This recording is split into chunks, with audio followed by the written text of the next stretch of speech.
ang aking sinabawang pichay ay isda na may pichay. Planchahan mo sa Kain na.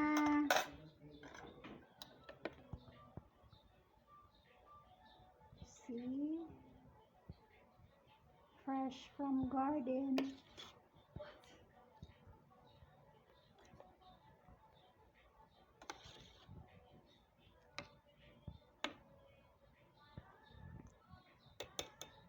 Hello guys, for today's video. Ayan, mag-harvest ako ng aking tanim na pichay dahil gusto kong magsabaw ng isda ngayon guys. Bumili kami ng isda doon sa palengke dahil mamayang gabi guys, I'm sure karni-karni na naman lahat. So guys, ito pala yung tanim ko na pichay guys. So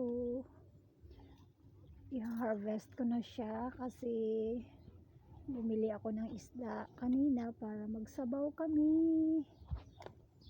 Yan guys, para makatikim naman kami ng gulay. Ito yung tanim ko guys. Ayan.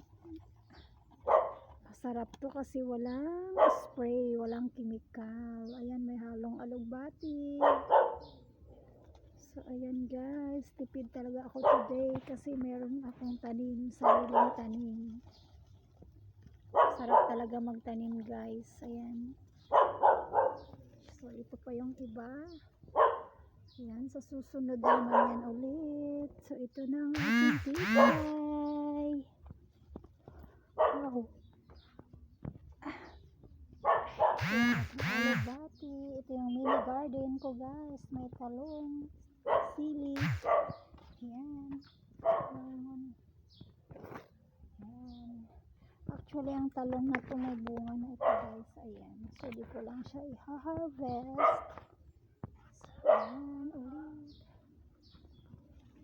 Ito na ang aking pichay.